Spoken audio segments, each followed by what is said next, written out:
ഇടി, ഉഗ്രൻ ഇടി. എവിടെ? കണ്ടോ, ദാ അവിടെ. എൻ്റെ മുതുകേ. നിർത്ത് നിർത്ത്, എന്താ പ്രശ്നം?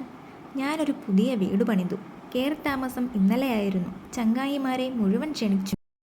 ഇവനെയും ഞാൻ ക്ഷണിച്ചു. ക്ഷണിച്ചിട്ട് ഇവൻ വന്നില്ലായിരിക്കണം. അതിന് ഇങ്ങനെ ഇടിക്കണോ? അതല്ല, ഇവൻ വന്നു. കൂടെ ഒരു കൂട്ടുകാരനെയും കൊണ്ടുവന്നു. എന്താടാ അവൻ്റെ പേര്? ഗുളികൻ. ഹയ്യേ, അവലക്ഷണം പിടിച്ച പേരാണല്ലോ. സ്വഭാവവും അതാ. ശരിയാ, എൻ്റെ ചങ്ങാതി അവിടെ ചെന്നാൽ എല്ലാവർക്കും പേടിയാ. അങ്ങനൊരുത്തനെയാ ഇവൻ എൻ്റെ പുത്തൻ വീട്ടിലേക്ക് കൊണ്ടുവന്നത്. അതിൻ്റെ ഫലവും കണ്ടു. എന്തു പറ്റി? ആ ലക്ഷണം കെട്ടവൻ കാലെടുത്ത് വെച്ചതും വീട് ദാ ഇടിഞ്ഞു വീഴുന്നു. ഗുളികനെ ഒപ്പം കൊണ്ടുവന്നതിനാ ഇവനെ ഞാൻ ഇടിച്ചത്. ഇടി കൊടുക്കേണ്ട കേസ് തന്നെ. പക്ഷേ ഇവനെ അല്ല, ആ ഗുളികനെയാ ഇടിക്കേണ്ടത്.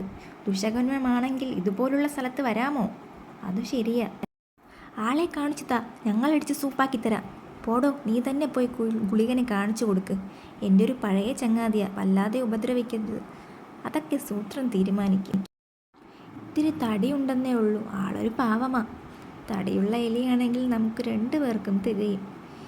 ഇനി ഒരു എലിമാളത്തിലും കാല് കുത്താത്ത തരത്തിൽ അവനെ. ദാ ഗുളികൻ വരുന്നു.